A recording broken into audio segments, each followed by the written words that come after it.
Hello, सत श्री अकाल, आदाब, नमस्कार। आज हम बात करेंगे लंबे समय से चली आ रही बीमारी से कैसा छुटकारा पाएं। तो इस विषय में बात करने के लिए हमारे साथ बैठे हैं पंडित सनी कुमार जी। पंडित जी, स्वागत है आपका हमारी क्रॉस एंड टेस्टो टीम की तरफ से। पंडित जी, अगर कोई व्यक्ति लंबे समय से बीमार है तो उस बीमारी से छुटकारा पाने के लिए क्या करना चाहिए? अगर कोई व्यक्ति बहुत लंबे समय से बीमार चल रहा है हम्म। और दवाई लेने के बाद भी बार बार इलाज कराने के बाद भी वह हम्म। स्वस्थ नहीं हो पाता, तो उसको कुछ उपाय करने चाहिए। जी। जैसे कि सूर्य भगवान को प्रतिदिन अर्घ देना चाहिए हम्म। और मंगलवार को, जब भी मंगलवार पड़े उस हम्म। दिन क्या करना चाहिए कि हनुमान चालीसा का पाठ करना चाहिए हम्म। और गुड़ और चने बंदरों को जरूर डालने चाहिए। जी। इसके अलावा अगर स्वास्थ्य में तभी भी दिक्कत होती है तो जी। कम से कम जातक को जितना जातक का वजन है जी। जी। उतना हरा चारा गौ माता को राशि के अनुसार अपनी राशि के दिन जरूर डालना चाहिए। जी। इससे जो कि बीमारी जो चल रही है वो धीरे धीरे मतलब कि शांत हो जाए। और देखा जाता है कि बार बार जातक परेशान रहता है। जब जी। शारीरिक कष्ट होता है तो जातक को मानसिक तनाव अधिक रहता है। तो जातक को कोशिश यही करनी चाहिए कि जो गौ माता होती है उसको हरा चारा जितना उसका वजन है उतना जरूर डालना चाहिए, ताकि वह स्वस्थ और तंदुरुस्त रह सके। कई बार व्यक्ति बीमार होने के बाद काफ़ी डॉक्टरों के चक्कर लगाता है, लेकिन फिर भी उस पे दवाई का असर नहीं होता। तो ऐसे में उस व्यक्ति को क्या करना चाहिए? देखिए जी, जब व्यक्ति बार बार इलाज कराने के बाद भी अगर स्वस्थ नहीं हो पा रहा, ठीक नहीं हो पा रहा, तो उसको कुछ उपाय करने चाहिए। नंबर एक, जब भी ग्रह दशा अगर खराब होती है, जन्म कुंडली में देखा जाए तो प्रथम भाव जिसे हम लगन कहते हैं, जी। अगर लगन पाप ग्रह से युक्त हो या संगत हो या जिसके कारण महादशा अंतरदशा में कोई अनिष्ट ग्रह हो, उसके कारण शरीर में कष्ट आना शुरू हो जाता है। तो उसके लिए क्या करना चाहिए कि जातक को जो उसका लग्नेश है या लग्नेश है, लग्नेश का उपाय जरूर करना चाहिए। अगर लगन पाप ग्रह से युक्त हो या दृष्ट हो तो उसका मंत्र का जाप करना चाहिए और कोशिश यही करनी चाहिए कि जातक को सुबह उठकर स्नान करने के बाद सूर्य को अर्घ देना चाहिए। और सूर्य को जब भी अर्घ दें तो कोशिश यही करनी चाहिए कि जब हम लोटा लेकर जल चढ़ाते हैं, सूर्य अर्घ देते हैं भगवान को, तो कम से कम हमारा जो ध्यान है, हमारी जो दृष्टि है वो जल पर पड़नी चाहिए। और जल के अंदर हम अगर ध्यान से देखें तो उसमें 7 रंग की किरणें दिखाई देती है। उस पर जातक को ध्यान केंद्रित करना चाहिए ताकि वह स्वस्थ हो सके। इसके अलावा जातक को ये भी कोशिश करनी चाहिए कि जब वह बार बार बीमार पड़ रहा है तो उसको एक नारियल लेकर पानी वाला नारियल लेकर उसको अपने सिर पर 7 बारी सीधा और 7 बारी उल्टा घुमाने के बाद उस नारियल को या तो जल प्रवाह कर देना चाहिए या फिर किसी मंदिर में दान कर देना चाहिए। तो पंडित जी, जैसे सभी कहते हैं कि अगर कुंडली में कोई ग्रह दशा खराब है तो उसके कारण भी व्यक्ति बीमार रहने लग जाता है। तो हमारे दोस्तों को बताइए कौन सी ग्रह दशा के खराब होने के कारण व्यक्ति लंबे समय तक बीमार रहने लग जाता है? जन्म कुंडली में पहले तो लगन अगर खराब हो, लग्नेश खराब हो, पाप युक्त हो, तब जातक बार बार बीमार पड़ता है। जी। दूसरा, अगर शनि की 7.5 ढैया शुरू हो जाए तब जातक को शारीरिक कष्टों का सामना करना पड़ता है। इसके अलावा राहु की अंतर्दशा, महादशा एवं पाप ग्रहों की अनिष्ट दशा के कारण भी जातक को कई बार अपनी समस्याओं का सामना करना पड़ता है। और केवल एक ही ग्रह इसमें जिम्मेवार नहीं होता। कई बार क्या होता है कि जातक के 1 से लेकर 3 या 4 ग्रह ज़्यादा ही पाप पीड़ित होते हैं या शुभ ग्रह 6, 8 और 12 में आ जाए तब जातक को शारीरिक कष्टों का सामना करना पड़ता है। और इससे बचने के लिए कोशिश हमें यही करनी चाहिए कि गायत्री मंत्र का जाप करना चाहिए। गायत्री मंत्र के जाप से नवग्रह शांति होती है। इसके अलावा भगवान शंकर जी के मंत्र का, महामृत्युंजय मंत्र का जाप भी करना चाहिए, जो स्वस्थ और पुष्टि को प्रदान करने वाला होता है। कई बार व्यक्ति पंडित जी मानसिक परेशान रहने लग जाता है। उसके लिए जो व्यक्ति मानसिक परेशान रहता है, क्या उपाय हैं?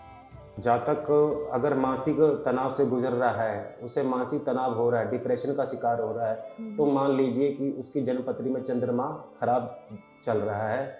और जब चंद्रमा पाप ग्रह से युक्त हो, अगर 6, 8, 12 में आ जाए, तो जातक को मानसिक डिप्रेशन का सामना करना पड़ता है। इससे बचने के लिए जातक को कोशिश यही करनी चाहिए कि मोती धारण करना चाहिए, चांदी की धातु में, शुक्ल पक्ष के सोमवार को। इसके अलावा जातक को सोमवार के दिन, जब सोमवार का दिन हो, तो उस समय गौ माता को 2 पेड़े जरूर डालने चाहिए शक्कर डालकर।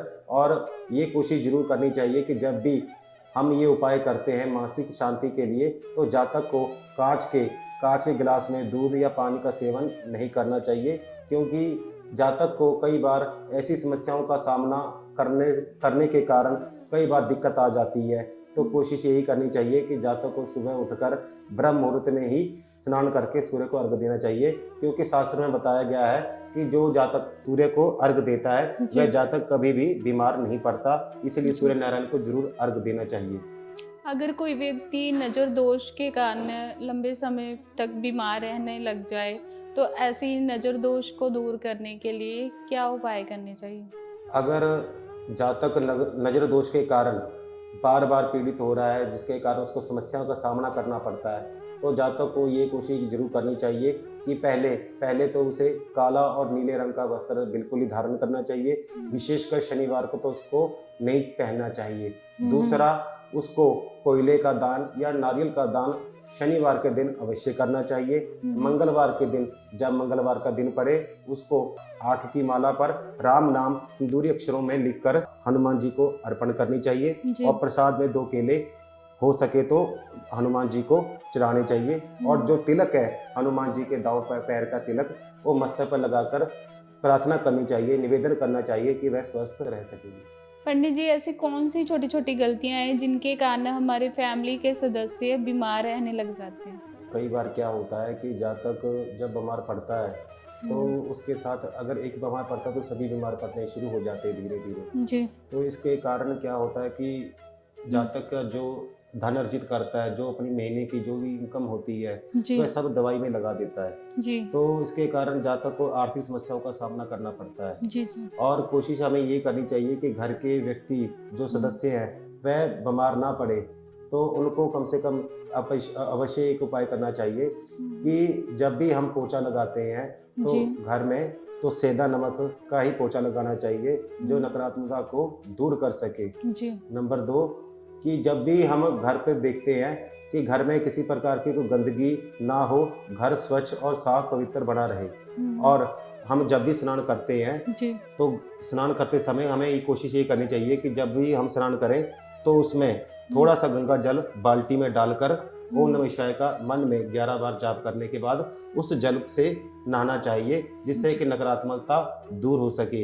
इसके अलावा क्या कर सकते हैं कि जब भी शनिवार का दिन पड़े, शनिवार के दिन सायंकाल के समय या सूर्यास्त के बाद या पहले क्या करना चाहिए कि जातक को बर्तन में सरसों का तेल डालकर उससे अपनी छाया देखनी चाहिए। छाया देखने के बाद जो सदस्य, सभी सदस्यों को छाया देखने के बाद 1 रुपए का सिक्का उसमें डालकर या तो शनि मंदिर की शिला पर चढ़ाना चाहिए, या फिर कोशिश ये करनी चाहिए कि वह दान सुपात्र वयोवृद्ध आदमी को दान करना चाहिए। जी।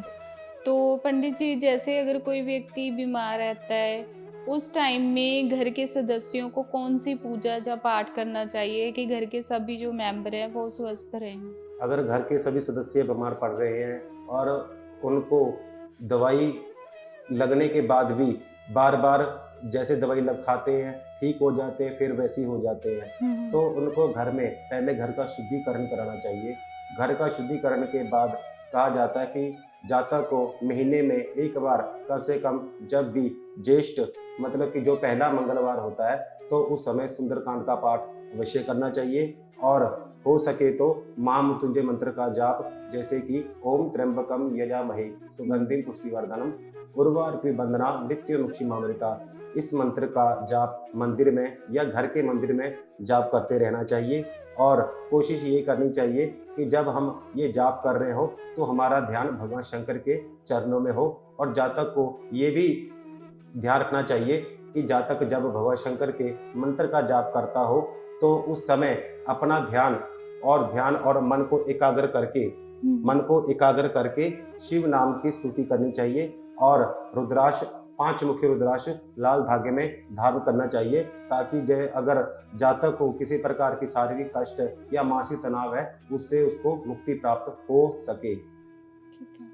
तो पंडित जी, जैसे आपने बताया कि कौन सी पूजा करनी चाहिए, कौन सा पाठ करना चाहिए, अब हमारे दोस्तों को ये बताइए कि परिवार के सदस्यों का स्वास्थ्य हमेशा ठीक रहे, उसके लिए क्या खास छोटे छोटे उपाय हैं वो बता दीजिए। सर्वप्रथम तो यही है कि अगर आप चाहते हैं कि बार बार दवाइयों से, अस्पताल के चक्कर से बचना चाहते हैं, तो जब भी चैत्र मास शुरू होता है, यानी कि जब हिंदू नववर्ष शुरू होता है या फिर दीपावली के समय या नवरात्रों के समय, घर के जितने सदस्य हैं सभी अपने अपने वजन के अनुसार हरा चारा गौशाला में अवश्य दान करना चाहिए। गौशाला में अगर हरा चारा दान करते हैं तो कहा जाता है कि जो हमारे साल के जो कष्ट हैं, जो इस साल, जैसे कि हम नए साल को अगर हरा चारा दान करते हैं तो मान लीजिए कि जो हमारे अगले साल के जो आने वाले कष्ट है वे पहले ही समाप्त हो जाते हैं। और दूसरा आप ये उपाय कर सकते हैं कि घर के व्यक्ति सभी तंदुरुस्त रहे, स्वस्थ रहे। एक नारियल को लेकर, एक सूखा नारियल को लेकर उसको क्या करना चाहिए, उस पर धागा बांधकर, काली डोर बांधकर उस पर 5 टिक्के के काजल के लगाने के बाद उसको सभी मेंबरों के सिर पर घुमाने के बाद उसको जल प्रवाह कर देना चाहिए बुधवार के समय।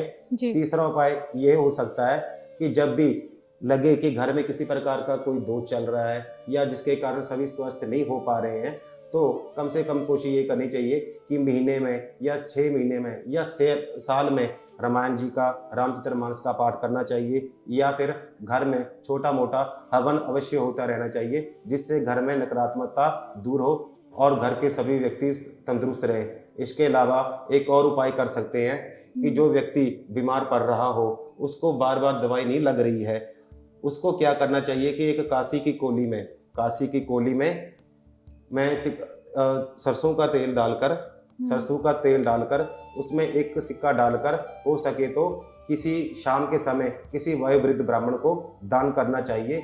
इससे क्या होता है, जो जातक की अगर शारीरिक कष्ट चल रहा है जिसके कारण वह परेशान है, तो उसमें मुक्ति जल्दी प्राप्त हो जाती है। ओसेंट एस्ट्रो टीम की तरफ से आपका बहुत बहुत धन्यवाद पंडित जी। धन्यवाद। जल्द मिलते हैं हमारी नेक्स्ट वीडियो में।